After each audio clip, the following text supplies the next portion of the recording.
Inference Plus, story short number 33, Series B. The roar of the vacuum was making Tara's head pound. She didn't get migraines so often these days, but when she did get one, it was a doozy.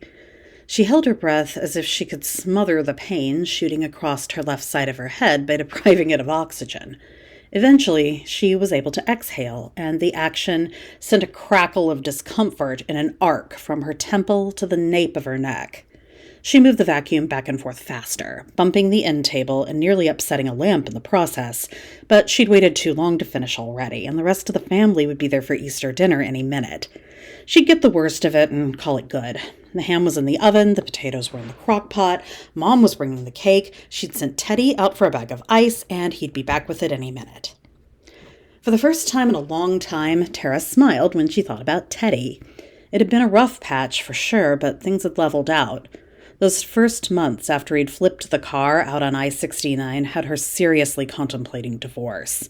She hadn't minded taking care of him, but his constant rages had been exhausting. She knew it was from the steroids, but it didn't make it easier.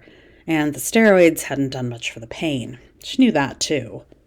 At first, she'd worried that the physical therapy wasn't helping either, but then he'd seemed to turn a corner. For weeks, he'd been his old self, and Tara had been relieved. But then she'd found the orange prescription bottles of little tan tablets stashed in his bedside table, the glove box of the truck, the pocket of his jacket. Orange pill bottles with the labels peeled off, which gave Tara an uneasy feeling. A quick reverse image search left her head feeling wobbly and her stomach feeling weak. OxyContin, which she knew for a fact Teddy's doctor wouldn't have prescribed because of his history with alcohol. She played out the entire confrontation in her head before it ever occurred in real life, and she hadn't been far off the mark. What are these? My pills? Why isn't the label on them if they're yours? It probably rubbed off.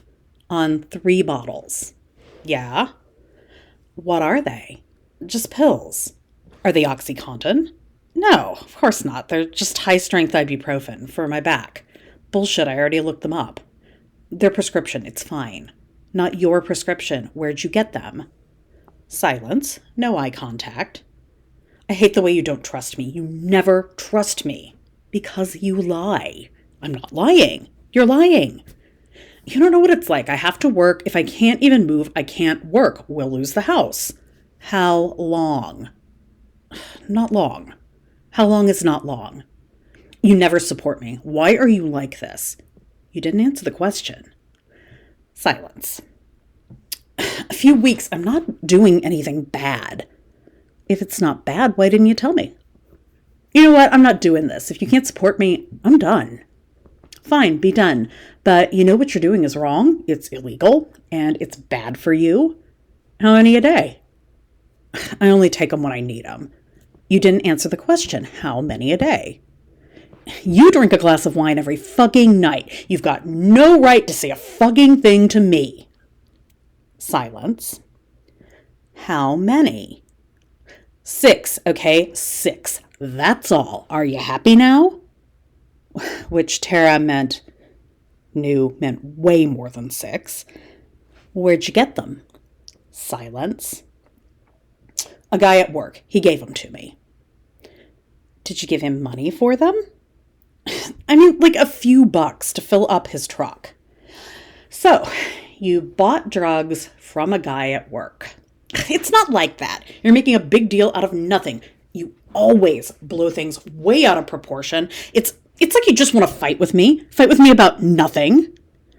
She'd been through this with the drinking, and she wasn't about to do it again. Stop taking them or get out.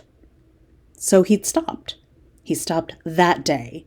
He pulled more bottles than she'd have ever thought out of pockets and bags and the backs of cupboards. Together, they'd flushed them all down the toilet. He'd had a few bad days after that, but they got through it, and now things were good again. Thank God. Tara's head was pounding, but the vacuuming was nearly done. She pushed the beaters onto the sofa. She knew she ought to move it out from the wall really clean under there, but this was all she could manage today with company coming any minute.